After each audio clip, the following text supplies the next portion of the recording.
Culture sur mesure, un podcast d'Anne-Sandrine Di Girolamo. Bonjour à toutes et tous, aujourd'hui c'est de Jacques de la Prelle que nous allons parler, et plus particulièrement de Jacques et des dettes, parce que Jacques c'est Jacques de la Prelle, compositeur français né en 1888 et décédé en 1969, et des dettes c'est Anne-Marie Portalis, son épouse, fidèle admiratrice de son travail, acharnée compagne dans le bonheur comme dans les difficultés, car oui, la guerre de 14-18 les a beaucoup malmenés. Avec nous aujourd'hui, Alix de la Prelle. Alix est la petite fille du compositeur et elle travaille depuis presque 20 ans à faire connaître des interprètes et du public actuel la musique de son grand-père. Et avec nous également, la pianiste Lorraine de Ratulde. Lorraine de Ratulde a publié au disque l'œuvre pour piano de Jacques de la Prelle, un disque couronné de 5 diapasons et salué par la critique. Bonjour Lorraine, bonjour Alix et merci à toutes les deux d'avoir accepté cette invitation. Bonjour Anne-Sandrine. Bonjour Anne-Sandrine. Alors Alix, comme je le disais en introduction, ça fait presque 20 ans que vous travaillez désormais à faire mieux connaître la musique de votre grand-père. J'aimerais savoir si vous avez vraiment souhaité endosser ce rôle de gardien de la mémoire et du travail de Jacques de la Prelle. En fait, pas du tout, parce que ça m'est tombé dessus. Voilà, on m'a institué, collé quelque part ce bébé dont je ne mesurais absolument rien au départ. En fait, mon père, Jean de la Prelle, qui était le fils cadet de Jacques, était à la SACEM à la suite de la mort de son père. Et puis, quand malheureusement mon père est décédé en 1986, maman et mon oncle Thibaut de la Prelle, le fils aîné, ont décidé que ça serait moi à sa place à la SACEM. Donc, voilà. Comment ça, ils ont décidé ? On m'a pas demandé mon avis, quelque part. Et moi, je ne mesurais pas ce que ça voulait dire. Et je pense que ça a dormi un certain temps. Et un jour, Denis Havard de la Montagne, qui a fait le site Musica et Memoria, a demandé à maman s'il y avait des archives, s'il y avait de la musique et tout. Et c'est un peu comme ça que tout a démarré. Voilà. Et donc, il a fallu quelque part se plonger dans les archives, dans les partitions. Il avait d'ailleurs à demander à l'époque si il y avait de la musique pour quatuor à cordes, parce qu'il y avait des Américains qui étaient intéressés par la musique française. Donc, j'ai mis le nez dedans, d'autant que... Vous n'êtes pas musicienne ? Pas du tout. Donc, moi, je suis plutôt historienne à la base. C'est ce qui me passionnait un peu dans cette histoire. Bien sûr, j'ai connu mon grand-père Jacques de la Prelle. Il est mort quand j'avais 7 ans. Et j'avais une passion pour ma grand-mère qui, elle, m'a accompagnée jusqu'à mes 17 ans, je crois. Il me semble qu'elle est morte quand j'avais 17 ans. Et on se voyait quand même très souvent. Et elle m'a beaucoup parlé de Jacques, qui était l'amour de sa vie. Et oui, et puis il y a aussi une histoire fabuleuse des lettres, justement, de Jacques et des dettes, puisque c'est le surnom de votre grand-mère. Et c'est cette histoire-là qui vous a emmené vraiment dans le travail, je dirais, pour toujours autour du travail de Jacques de la Prelle. Oui, parce que ça rejoint mon travail d'historien. Donc, ces lettres existaient dans une caisse. Et quand il a fallu débarrasser, après la mort de ma grand-mère, l'appartement qu'ils habitaient depuis 1919, elle est morte en 78, qui louait d'ailleurs depuis ce moment-là 117 rue de Courcelles à Paris 17e, cette caisse est arrivée dans le garage ouvert à tout vent de mes parents, qui eux habitaient dans le 8e. Et puis elle est restée là. Et papa avait toujours dit qu'il lirait ces lettres, parce qu'on savait que c'était des lettres entre son père et sa mère. Donc... Des lettres d'amour, d'ailleurs. Oui, enfin, on savait que c'était des lettres de la guerre de 14, donc on pouvait imaginer que c'était aussi des lettres d'amour échangées entre deux fiancés puis mariés. Et il n'a pas pu le faire parce qu'il avait dit qu'il le ferait après sa retraite, et il est mort 3 mois après sa retraite. Et c'est pas plus mal qu'il ne l'ait pas fait, parce qu'il faut pas que des enfants lisent les lettres de leurs parents. C'est, à mon avis, une erreur. Donc cette caisse est restée là jusqu'en 2000, on va dire 2003, où maman a été, elle, obligée de quitter cet appartement parce que l'immeuble était vendu à la découpe. Donc il a fallu, on l'a mise à ce moment-là dans la maison du Tréport qui avait été achetée par mon arrière-grand-père, le père de Jacques de la Prelle, et elle est restée là-bas. Jusqu'au jour où il y a une fuite sur le toit. Et arrivant là-bas, j'ai dit « Oh, la caisse !» Bon, donc la caisse n'avait rien eu. Et c'était l'été, et je me suis dit, bon, il serait peut-être temps de mettre le nez dedans. Et là, j'ai ouvert la boîte de Pandore. J'ai trouvé des petits paquets, tous rangés, étiquetés de mois, d'années. Quelque chose d'incroyable. Et puis j'ai pioché, et là je me suis dit, mais c'est absolument fabuleux. C'est quelque chose... Mon âme d'historienne absolument a parlé à ce moment-là. Je me suis dit, mais c'est génial, il faut en faire quelque chose. C'est à la fois des lettres d'amour, c'est des lettres de guerre, donc de l'horreur de la guerre, de quelqu'un qui est parti, qui n'était pas du tout militariste, qui était d'ailleurs assez frêle, qui avait déjà fait, je sais pas, peut-être 2 ans de service militaire et qui s'est enfilé ça après, donc... il est pas parti, la fleur au fusil, loin de là. Et il lui a écrit quotidiennement. Donc ça, c'était... Cette boîte de Pandore ouverte, je me suis dit, il faut en faire quelque chose. Donc j'ai rapporté la caisse à Paris. Et là, mon mari m'a dit, j'en ai un peu marre d'avoir tous ces trucs à la maison, il y en a partout. Donc je me suis dit, on va pas l'énerver, je vais la laisser dans le coffre de la voiture. Bon, et je descendais, la voiture était dans la rue, je descendais au gré de mes envies piocher des paquets. Et un jour, un mercredi, j'emmène ma fille quelque part un mercredi après-midi et je me dis c'est bizarre, j'avais quand même fermé cette porte à clé. Et là, je m'aperçois que la voiture avait failli être volée, qu'ils avaient cassé le volant et tout. Je me suis dit, alors là, c'est fini. La caisse monte dans l'appartement et n'en bougera plus. D'ailleurs, elle n'en bouge pas, elle est toujours dans l'entrée, sous sa fauteuil. Et je l'ouvre de temps en temps. Oui, et vous l'ouvrez de temps en temps. Ce sont des lettres fabuleuses parce qu'elles parlent aussi de musique. On a dit, elle parle d'amour, de la guerre, mais aussi beaucoup de musique. Elle parle aussi beaucoup de musique puisqu'il a composé pendant la guerre. Il y a une des premières lettres où il dit que, je sais plus quand, c'est peut-être 6 mois après le début, peut-être elle date de décembre 14, je sais plus. Et où il dit j'ai enfin trouvé un piano au hasard d'une pérégrination et là il s'est mis à jouer, il s'est retrouvé lui-même. Ça, c'est extraordinaire.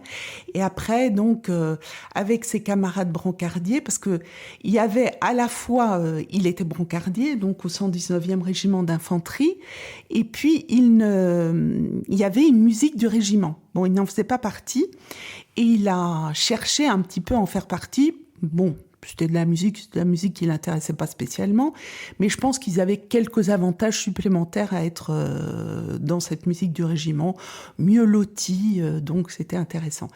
Et à un moment donné, en 1915, en juillet 15, il y a eu une place et il a été pris pour être dans cette musique. Alors je crois qu'il avait, moi j'y connais rien aux instruments de musique, mais il avait une sorte d'alto, trombone alto ou quelque chose comme ça. Il avait écrit à Dédette pour lui dire il faut que tu me trouves ça, il faut que tu m'envoies ça. Et il l'a appelé d'ailleurs Dédette, cet instrument. Bon, je sais pas du tout pourquoi ma grand-mère s'appelait Dédette. Elle s'appelait pas Odette, rien. Je n'ai jamais su le pourquoi du comment et je regrette de ne pas lui avoir demandé. Et pour marquer cette entrée dans la musique du régiment, il s'est dit, il faut que j'écrive quelque chose. Et là, il a fait la connaissance de René Dorin, qui sera après le futur chansonnier, le père de Françoise Dorin. Ils se sont très bien entendus et René avait une plume formidable. Donc, il a écrit le fameux cri de guerre, qui a été mis en musique par Jacques de la Prelle et qui était dédié aux héros d'Aix-Noulette parce que il y a eu un drame justement, je crois que c'est en juin 1915, ces héros du 119e qui ont perdu la vie. Donc le fameux cri de guerre a été pour ça. Oui, et puis aussi ce qui est fabuleux, c'est que Dédette, elle est aussi investie dans la vie musicale de son mari et elle parle des sœurs Boulanger et elle va où elle souhaite ne pas aller à tel ou tel concert. Donc on la sent vraiment impliquée dans la vie de son époux. Oui, tout à fait. Il lui dit, il faut que tu ailles voir Nadia, faut que tu ailles voir tel éditeur. Enfin bon, bref. Mais elle-même, je pense, moi, je ne l'ai pas connue comme ça, mais manifestement, elle jouait du piano, puisqu'il a dû lui envoyer...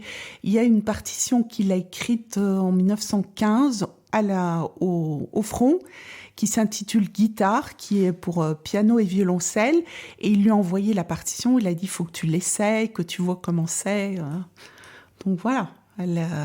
Puis avant la guerre, puisqu'ils se sont fiancés en 14, ils se connaissaient déjà, j'ai retrouvé, ils se connaissaient en 13, mais avant la guerre, ils habitaient Versailles. Le dimanche, on se recevait entre amis, on jouait de la musique, c'était très important, donc ça faisait partie de l'éducation d'une jeune fille de bonne famille. Alors 2021, c'est aussi une année particulière pour Jacques de la Prelle, puisque Alix, il y a 100 ans, votre grand-père obtenait le Grand Prix de Rome après plusieurs tentatives. Oui, après plusieurs tentatives. Alors c'est le 3 juillet 1921 qu'il a le premier Grand Prix de Rome, qui va l'emmener donc 4 années à Rome. Il l'avait passé la première fois en 1913, en 1914. Il ne l'a pas passé en 1919, probablement parce qu'il a, à la suite, il a été gazé le 15 août 1918, donc il a passé un certain temps à l'hôpital. En plus, contrairement aux autres années, ça se passait en août. Donc je pense qu'en août, il a trouvé qu'il avait autre chose à faire. Et puis sa femme était enceinte de mon père, qui est né en octobre 19. Donc je pense qu'il a fait l'impasse sur 19. Il a passé en 20. Il a eu le deuxième Grand Prix, mais en 21, pour la 4e fois, il a le premier prix le 3 juillet, donc pratiquement 100 ans, il y a 100 ans. Il y a 100 ans, et puis tout un cérémonial aussi, très intéressant à découvrir. Oui, parce que, en fait, je voulais savoir un petit peu comment ça se passait, s'il y avait... Alors, ça se passe en 2 parties, donc en 13 et en 14, c'est au Palais de Compiègne. En 19, bon, ça sera à Sceaux, c'est une parenthèse. Et après, à partir de 20, à Fontainebleau, château de Fontainebleau. Donc, ils sont... Je ne sais pas comment ils décident de concourir. Est-ce que c'est les professeurs qui les présentent? Est-ce que c'est eux? Je ne sais pas. Mais ils se présentent un certain nombre. Je crois qu'en 13, ils étaient peut-être 13. Ils concourent, donc il y a une fugue qui est imposée, qui est donnée par un des membres de l'Institut, peut-être Théodore Dubois ou Charles-Marie Widor, je ne sais plus. Ils composent également un chœur. Ils ont à peu près 6 jours, et à l'issue de ces 6 jours, eh bien, il y en a 5 ou 6 qui sont admis à la 2e épreuve, qui, évidemment, est la composition d'une cantate en un mois. Et la cantate, on vit avec la composition de la cantate dans toutes les lettres, d'ailleurs. Voilà, parce que il y a les lettres de la guerre de 14, mais il y avait aussi dans cette fameuse malle les lettres de 1920 et de 1921 qu'il écrit à des dettes quand il est en loge, puisqu'on était en loge au château de Fontainebleau pendant un certain temps. Donc, il donne des fibres, il dit voilà, j'ai composé comme ça me plaît comme ci. Je suis en train de canoter avec Jeanne Leleu, qui est aussi une des compositrices sur l'étang aux carpes de Fontainebleau. Enfin, on sait plein de choses. Et on voit même de très belles photos sur votre compte Facebook. Merci. Donc cette année, en écho au centenaire de l'obtention de ce Grand Prix de Rome par Jacques de la Prelle, Thomas Taquet et son ensemble Fiat Cantus enregistrent 5 pièces de Jacques de la Prelle. Je vais vous laisser écouter l'échange qu'on a eu ensemble à l'occasion d'une répétition au temple protestant des Batignolles. Alors, on va le dire tout de suite ici. Ici, ce qu'on entend dans l'enregistrement, ce sont des pièces de Cécile Chaminade qui étaient en répétition ce jour-là. Mais ce disque Printemps enregistre effectivement 5 pièces de Jacques de la Prelle qui font partie des pièces qu'il a composées pour ces épreuves du Grand Prix de Rome. 4 sur les 5, en fait. 4, pardon. Ouais. Les 4 chœurs, 1913, 1914, 1920, 1921. Et puis, il y a une autre pièce, je crois que c'est Été, avec 2 pianos, il me semble, et qui doit dater de 1914, je crois. Et toutes les deux de part et d'autre de la guerre. Enfin, Voilà. 2 groupes de pièces Voilà. de part et d'autre de la guerre, ce qui était très intéressant.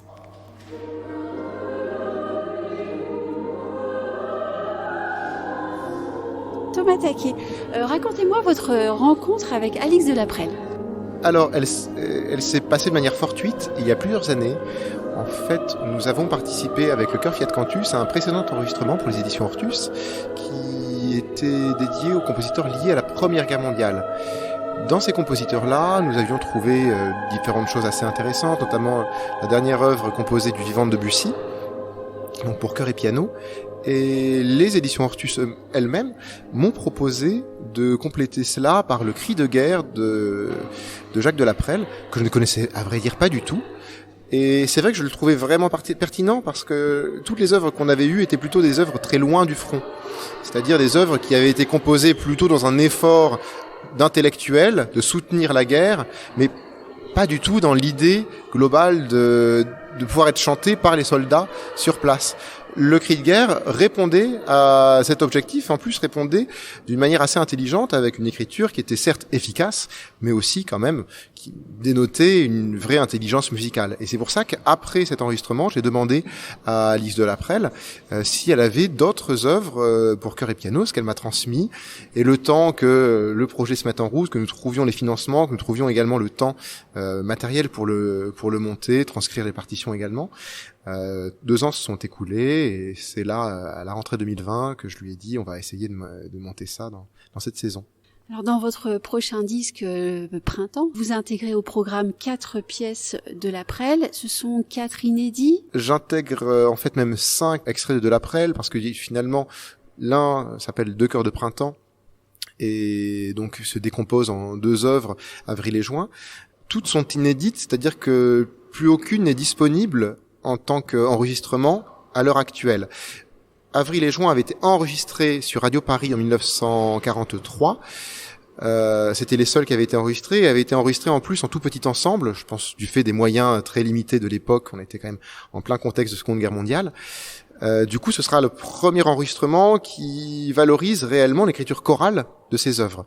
Les 3 autres œuvres étaient seulement en état de manuscrit et donc en fait en accord avec les héritiers de la Prelle. On a aussi fait tout un travail d'édition et qui sera bientôt déposé à la BNF pour pouvoir aussi aider les prochaines générations qui pourraient s'intéresser à Jacques de la Prelle. En plus, évidemment, aussi du travail de livret et donc qui va sans doute aussi donner lieu à un article universitaire. Donc pour vraiment, en fait, compléter par la recherche pure, la recherche pratique. Vous a-t-elle parlé de son grand-père ? Un tout petit peu, en fait. Surtout, moi, ce que je sais, c'est tout le travail qu'elle mène actuellement.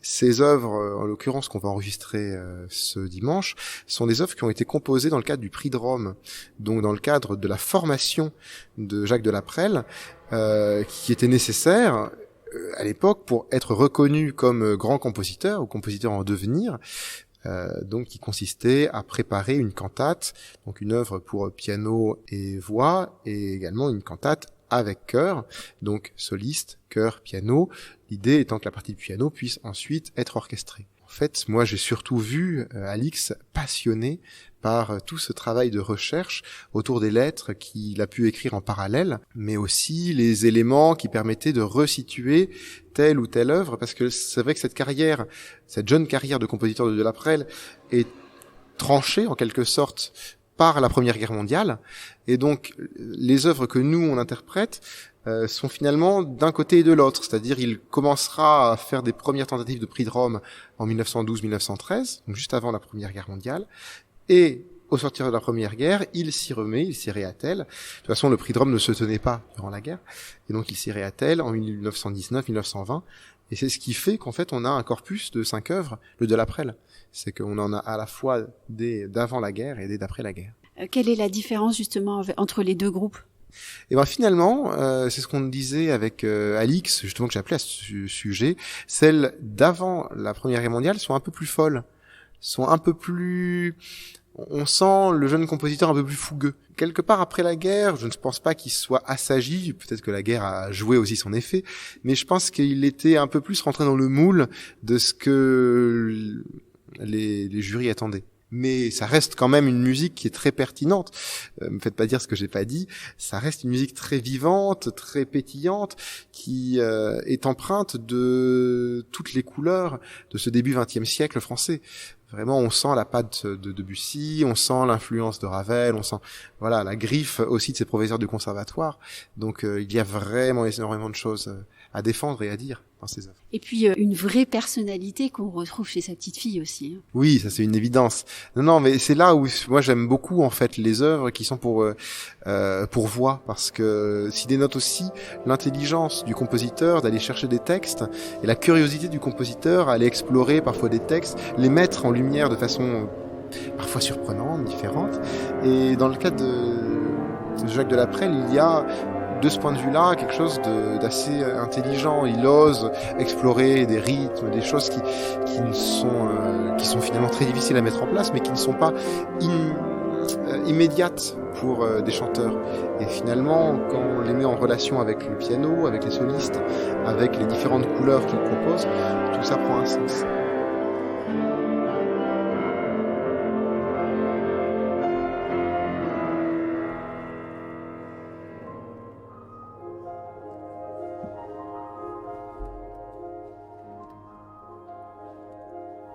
Alix, ces disques qui paraissent régulièrement, c'est la manifestation concrète de votre travail ? C'est clair, c'est très important parce que moi quand j'ai repris le bébé, si l'on peut dire, je pouvais très bien dire que Jacques Delaprelle c'était passionnant et une très belle musique, mais tant que personne pouvait l'écouter, il se passait rien. Donc le premier CD qui lui a été consacré à sa musique de chambre date de 2009. Il a été enregistré justement grâce à Denis Havard de la Montagne dont je parlais tout à l'heure, qui a envoyé cette musique aux États-Unis, à Nadine Delery, violoncelle solo de l'orchestre de l'Opéra de Détroit. À l'époque, maintenant, elle a pris sa retraite. Et il se trouve que j'ai appelé Nadine pour une simple raison, quand elle a fait le concert, parce que 3 mois après, ça c'est génial avec les Américains, aussitôt dit, aussitôt fait. Et à l'époque, je crois que j'avais Free, j'ai toujours Free d'ailleurs, et on pouvait téléphoner gratuitement aux États-Unis. Donc, j'en ai profité, j'ai téléphoné à Nadine, qui heureusement est originaire du nord de la France, d'Arras, je crois, et parlait français, parce qu'avec l'anglais, ça aurait été un peu plus compliqué. Et elle m'a dit, les gens ont adoré, est-ce qu'il y a des CD ? Et j'ai dit non, tout est à faire. Et c'est comme ça que tout est parti avec ce premier enregistrement en 2009. Après, il y a eu d'autres enregistrements, entre autres avec Hortus, et puis avec Vincent Figury, que je connaissais depuis longtemps parce qu'il avait fait une très belle émission sur France Musique, Un dimanche à la campagne, et qu'il avait toujours dit qu'il voulait enregistrer le thème et variations de Jacques Delaprelle, qui est sa Madeleine. Et Lorraine Doratube, justement, vous avez enregistré l'année dernière plusieurs pièces pour piano de Jacques Delaprelle. Est-ce que vous connaissiez ce compositeur avant de travailler sur ce projet, vous qui êtes féru de musique française ? Eh bien justement, non, pas du tout. En fait, et pourtant j'ai exploré plusieurs compositeurs méconnus, dont Lucien Durozoir, qui avait aussi fait la guerre. Donc tout ce que tu as dit, Alix, sur ces lettres de guerre, ça me parle déjà beaucoup et c'est très émouvant. Donc quand Vincent Figury m'a appelé, Vincent qui est un ami, pour porter ce projet, je connaissais rien du tout de Jacques Delaprelle. Je connaissais même pas son nom. Et j'ai découvert cette musique, donc il m'a envoyé les partitions. Et dès le déchiffrage, ça a été un coup de cœur total. Je me suis sentie vraiment très chanceuse d'avoir été choisie pour réaliser ce projet d'enregistrement, qui tenait vraiment à cœur à Vincent, puisque donc le thème est variation, oui, tu disais ça, Alix. Il l'avait travaillé tout jeune, en fait, parce que c'était l'imposé de la médaille d'or au Conservatoire de Grenoble, dont il faisait partie. Et depuis lors, je crois qu'il rêvait vraiment de faire connaître cette pièce, de l'enregistrer. Voilà, il a une très très belle, un très beau label, Salamandre, avec des disques tous très originaux et à chaque fois des découvertes de répertoire. Voilà, donc non, c'était totalement une découverte pour moi.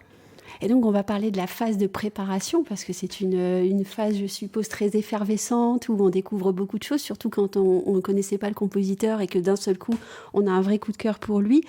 Comment est-ce que vous avez rencontré Alix ? Qui a demandé à rencontrer l'autre ? Comment est-ce que vous avez travaillé ensemble ? Alors, en fait, moi, j'ai tout de suite demandé à Vincent de rencontrer Alix. Parce que je pense que connaître des gens qui ont côtoyé le compositeur, qui le connaissent donc de manière très personnelle et on ressent plus facilement les émotions, on comprend un petit peu qui est plus profondément la personnalité du compositeur, donc c'est très important. Et puis surtout, alors moi je suis pas historienne, mais j'ai un petit côté chercheuse et je voulais vraiment regarder les manuscrits, voir s'il y avait pas des pièces cachées. Et on s'est rencontrés, oui, on a dû se rencontrer à l'été 2018 et l'enregistrement a eu lieu en avril 2019. Donc on a pu se voir comme ça plusieurs fois et Alix a sorti des cartons de partitions et on a même mis la main sur une pièce qui n'avait jamais été même connue d'Alix, qui la découvrait. On ne sait pas si c'est une esquisse ou si mais en tout cas on l'a enregistré, Mirage naissance sous bois. Voilà, c'est un petit triptyque magnifique, voilà. Quand on a eu un entretien pour préparer l'enregistrement, vous disiez finalement, moi, je n'étais pas tellement intéressée par des photos ou les fameuses lettres de Jacques et d'Edith, mais vraiment par les partitions. Et ce qui était assez touchant, c'était de vous entendre dire, mais moi, je voulais toutes les voir pour être sûre de ne pas manquer quelque chose d'extraordinaire. Donc, j'ai vraiment demandé à fouiller dans tous les cartons. Voilà, oui, je voulais être sûre qu'il y avait rien qui allait passer sous mes yeux. Et du coup, avec Alix, on a vraiment recherché dans tout ce qui était en sa possession. Et puis j'avais aussi besoin de voir l'écriture du compositeur. Ce qu'on voit dans le manuscrit, tout ce qui est rature, tout ce qui est manière l'élan du geste qui est écrit, c'est très important pour traduire aussi les sentiments du compositeur, son caractère et ça, je pense que c'est très important de le voir. Et comment est-ce qu'il écrit alors ? C'est hyper vif, mais c'est vraiment des pattes de mouche, justement pour pouvoir jouer Mirage naissance sous bois, dont je n'avais. Et puis ta petite chanson pour la poupée, Alix, qui était dédiée. C'est pareil, c'est aussi ça n'a pas été édité, donc j'ai travaillé sur le. Alors certainement ça c'était beaucoup plus lisible parce qu'il avait pris le soin de la recopier, mais pour Mirage naissance sous bois, j'ai dû la recopier moi-même parce qu'il y avait des choses qui n'étaient pas très très claires. Ce sont des jets parfois les notes, elles sont pas rondes, c'est des traits. Donc oui, voilà, il y a un travail ensuite presque musicologique. J'ai demandé à des compositeurs aussi pour certains endroits où j'avais des doutes sur l'harmonie, par exemple. Est-ce que tu penses que c'est plutôt ça ou ça que Jacques a voulu écrire, parce que c'était pas très lisible en fait. Donc ça, c'était passionnant. J'ai adoré faire ce travail-là. Oui, et c'est très complémentaire du travail d'historienne que Alix peut mener. Elle qui n'est pas musicienne, travaille beaucoup plus sur les documents visuels ou littéraires. Et vous, la musicienne, vous travaillez dans la partie musicale et partition des cartons. Donc je trouve ça assez joli de vous voir travailler ensemble sur des parties différentes de ce qui peut être compilé. Et puis Alix avait aussi évidemment des émissions de radio, d'enregistrement d'interprètes de Jacques Delaprelle, notamment par exemple côté mélodie, des mélodies enregistrées par Camille Morane. C'était extraordinaire d'écouter ça, parce que c'est un interprète qui vit tellement les choses de manière authentique, c'est vraiment très fort. Et ça m'a aussi parlé autant que par exemple les enregistrements Daniel van der Boet auxquels Alix m'a donné accès, parce que la voix, la diction d'un chanteur, son énergie est véhiculée dans le texte, dans ça. Et ça, pour moi, c'est très parlant musicalement, en fait, pour l'interprétation même d'œuvres pour piano seul. Et vous me disiez en préparant ce sujet que vous avez été très séduite par l'album d'images de Jacques Delaprelle qu'on retrouve dans le disque. Pourquoi ces pièces-là en particulier ? Moi, je suis très sensible aux musiques qui évoquent le monde de l'enfance. Voilà, d'ailleurs, je projette un récital l'an prochain où il y aura vraiment des pièces qui tournent autour de cette thématique, avec les heures juvéniles de Claude Delvincourt, plein de Jacques Delaprelle, Children's Corner de Debussy. Donc ça, c'est un goût particulier, et j'aime bien aussi les petites pièces, les sortes de microcosmes comme ça qui jettent un très très manière donc fugace, mais avec beaucoup d'acuité sur le caractère là c'est des portraits d'animaux, donc ça me parle beaucoup, c'est très poétique. Et vous êtes venue à la musique aussi comme ça ? Oui, alors pour moi, la musique, ça raconte des histoires, c'est aussi très très visuel, mais évidemment ça convoque l'imaginaire. Donc ça, ce sont des. Oui, j'écoutais. J'avais un manche-disque, donc j'ai l'espèce d'appareil orange des années 70, enfin 80, avec des 33 tours de chansons, de livres d'histoire avec des musiques. Je me souviens évidemment d'Anne Sylvestre que j'adorais, de toute une collection qui s'appelait le Petit Ménestrel, voilà, des disques Hadès. Et tous ces disques, c'était des disques qui étaient vraiment faits très intelligemment. En fait, ça prenait pas les enfants pour des idiots. Donc oui, je passais de nombreuses heures à écouter comme ça. Je m'ennuyais pas, en fait. Et si je vous demandais d'évoquer en quelques mots les œuvres pour piano de Jacques Delaprelle, qu'est-ce que vous me diriez ? Ce qui m'étonne, c'est la richesse de la variété, en fait, de son écriture. Vous voyez, on a des portraits très courts donc d'animaux dans cet album d'images qui côtoient avec des pièces d'une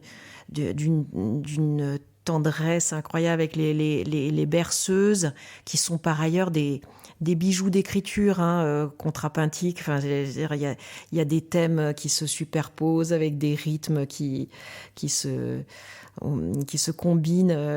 Tout ça, c'est vraiment une science de l'écriture. On voit bien l'organiste et le prix de Rome. Enfin, je veux dire, il avait un métier sûr. Hein, c'est cette complexité d'écriture, c'est magnifique. Moi, j'aime bien ça. Enfin, avoir une écriture comme ça, très très polyphonique pour le piano, comme voilà, post-Fauré, post-Franck.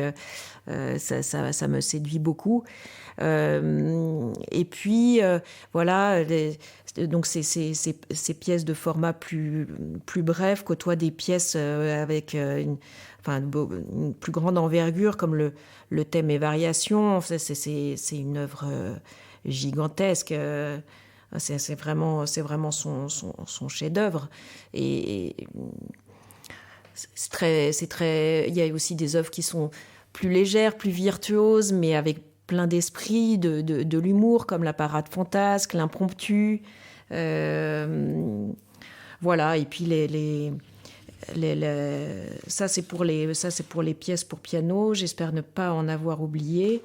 Et concernant les mélodies, c'est magnifiquement écrit. En fait, moi, ce que j'aime chez Laprelle, c'est que ça chante. En fait, on a toujours une très très belle ligne mélodique, des harmonies sublimes et très riches. Rien que à l'écoute du thème, c'est quelqu'un qui a rien à envier de tous les. Enfin voilà, Debussy, qui emprunte aussi de la musique de jazz. Enfin, c'est une harmonie très riche. Voilà, et ça, c'est très très séduisant, plus que séduisant.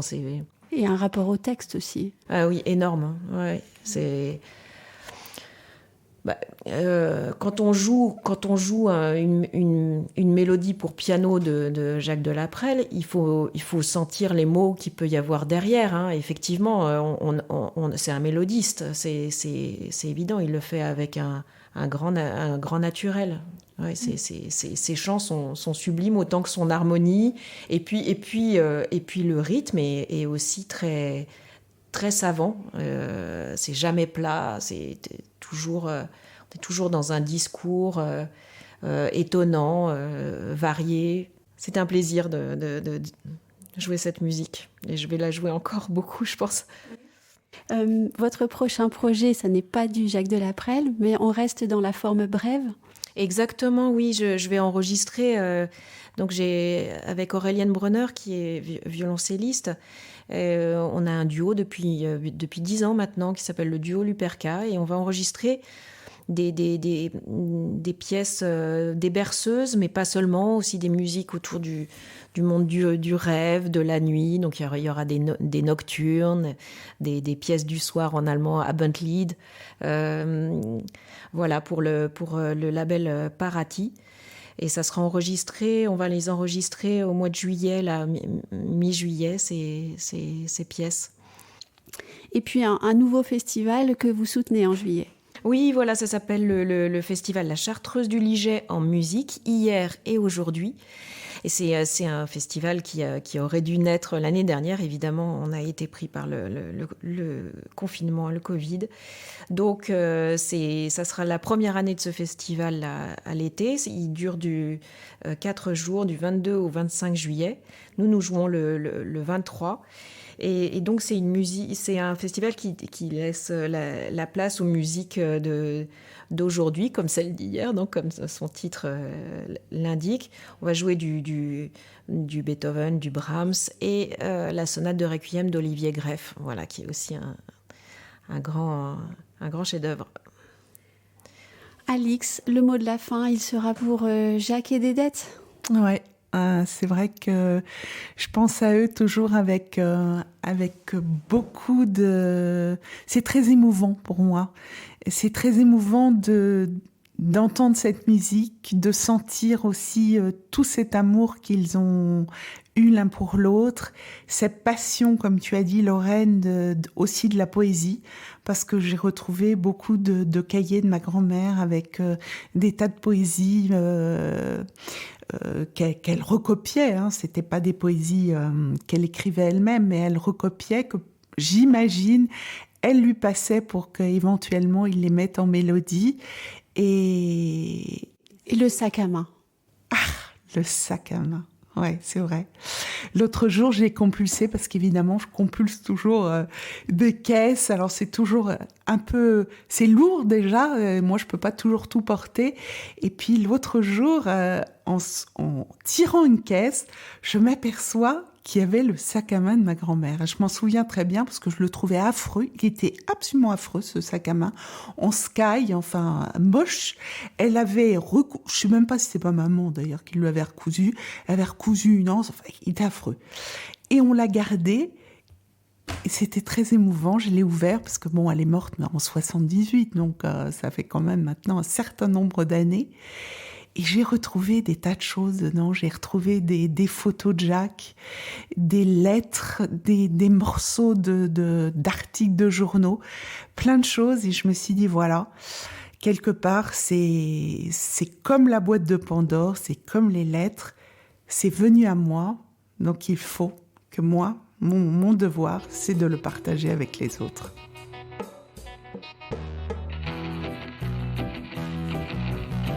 Retrouvez Culture sur mesure avec Anne-Sandrine Di Girolamo et ses invités sur toutes les plateformes de téléchargement ainsi que sur Gangflow. Suivez toute l'actualité de votre podcast Culture sur mesure sur les pages Facebook, Twitter et LinkedIn d'Anne-Sandrine Di Girolamo.